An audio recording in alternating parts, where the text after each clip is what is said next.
we are going to start with the economics topics of class 12, under which you will be getting two different parts. So we are starting with part B, that comes as Indian economic development. Under that we have unit 1 as development experience of 1947 till 1990 and economic reforms.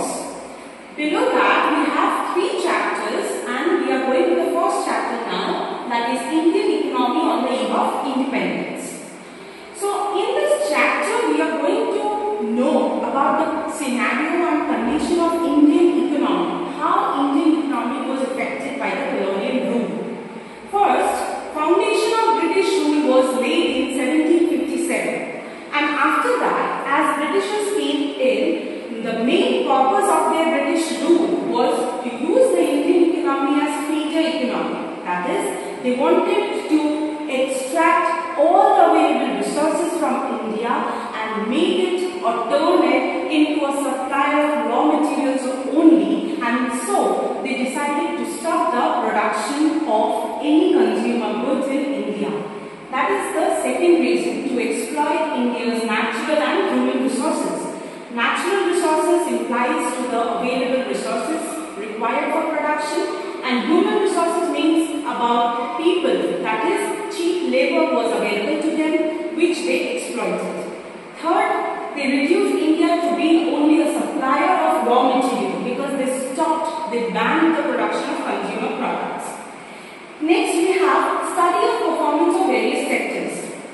So various sectors include agricultural sector, industrial sector, foreign trade. Next we have demographic conditions, occupational structure and infrastructure. And with all these sectors, they have undergone various other changes, various issues, problems under the colonial rule. So we are going to come across into that in the next video. Coming to the last point, that is positive contributions of British rule. Now positive contributions, because as we discussed that Britishers were in India to take all the advantage from India of the resources, human resources, natural resources. They stopped the production of consumer goods. So only as a raw material supplier India was existing at that time. But during their operation they had to go through certain changes. They had to make certain developments in India to overcome the hurdles and achieve their own objective, so that they can benefit their own country Britain. But still they could make some positive contributions towards India. So as we were discussing positive contributions of British rule, so under this we have certain developments and improvements. Number 1 is commercialization of agriculture.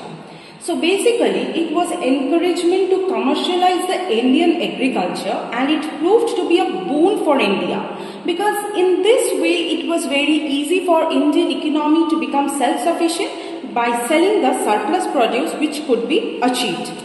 Next point we have is development of infrastructure.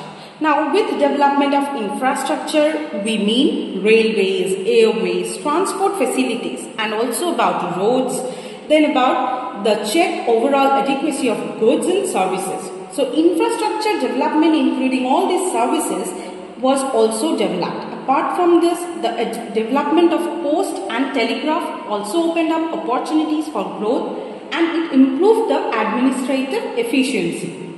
Third point that we have is check on famines. Now with developed means of transport and communication, it helped in the regulation of food supply, because the food supply could be made more faster and quite easily, and the medical help during famines and natural calamities was also now easily available. Next we have monetary exchange system, that is British rule helped Indian economy to shift from the barter system to the monetary system of exchange. Earlier barter system was used where people used to exchange goods with another good, which was sometimes not fair enough. So in that case Britishers implied that yes, we need a system that is quite fair enough, and so the monetary system of exchange was introduced. And now till date we are using or going on with our lives with this monetary system only. The last point that we have is an effective administration. The British government that followed an effective and efficient administrative setup because they were all educated, they knew how to put everything under organized way to run a country, and this left a legacy of effective work culture for the people of India.